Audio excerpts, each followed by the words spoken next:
Okay, so today we'll discuss the Chinese education system. In my view, it's got undeservedly bad reputation for being too strict, demanding and uncreative. Well, that's to some extent true. Western education system is the opposite. Too lax, too chill, too unconstrained. Please note that I'm mainly referring to Sweden when I say Western, as that's where I have my first-hand experience from. And I mainly refer to public schools, as private ones are often outliers regardless of geographic location. First off, let's talk about pressures and stress levels.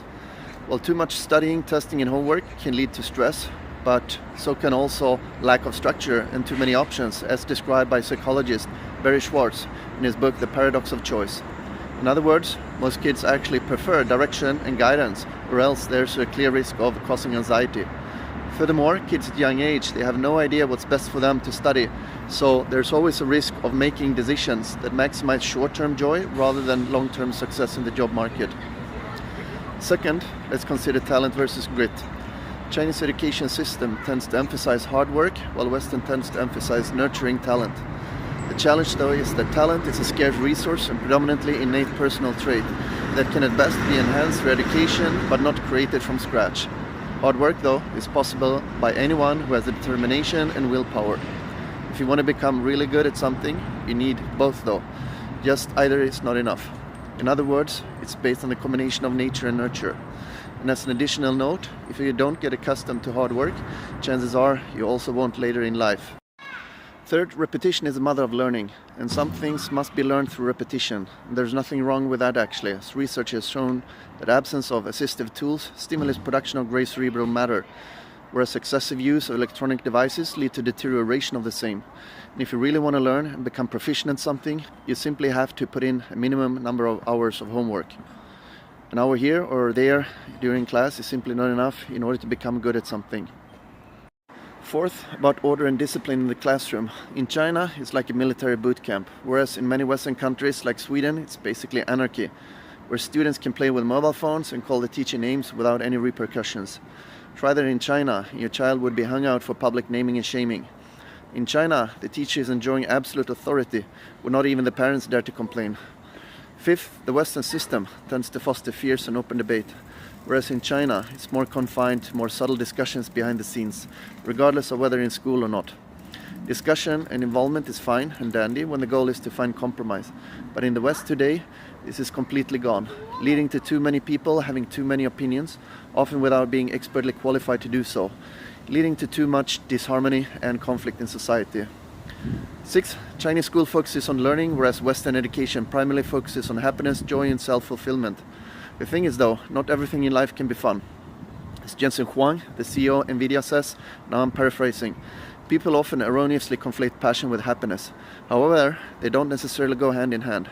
When you're trying to achieve something difficult, it's not always fun. So as a student, this means that studying cannot and should not always be fun. So which system is better? Does any of what I just said matter? Truth of the matter is, when it comes to the gold standard of student performance, namely the PISA survey, virtually all East Asian countries score at the top, whereas Western countries have slipped significantly in recent decades. But does this matter?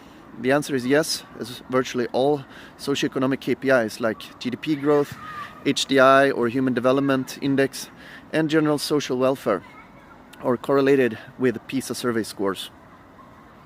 Correlation doesn't equate causation though, hence the direction of causality can be debated. The truth is probably not acting solely in either direction, but rather in both directions over different periods of time. My own personal theory is that the early stages of societal development, people of developing societies study hard in order to improve their lives, which in turn leads to high economic growth. Then after a while, as society becomes more prosperous, there's more and more surplus in society, which leads to a situation where society gets sufficient so-called excess resources, enabling people to develop a more relaxed culture. This is reflected everywhere in society, including education, leading to gradually deteriorating student performance, which in turn leads to dampened economic growth. In other words, the better life you live, the less marginal value of improving it further. This in turn creates a typical societal S-curve, similar to that we see with the technology life cycles. However, based on my previous reasoning, the differences we see between Western and Chinese education system might simply boil down to the fact that we're in different stages of the societal life cycle, where the West is obviously at a higher level of maturity, meaning that the Chinese may very well end up where the West is today at some point in the future. In other words, it might be a natural result of evolution and hence beyond societal control. As my dad once said when he visited China a few years ago, he said, Chinese schools are just like where they were when I grew up in Sweden 50 years ago. And that was meant as a compliment, as my mom, who has worked as a teacher for her whole career, has seen both student performance and authority deteriorate over time. In my view, the education system is like a mold for individuals or society. The way education system is configured will heavily influence how students behave as adult citizens later in life and hence the rest of society. Which system is better boils down to a matter of personal preference though, and what kind of society you ultimately want to have.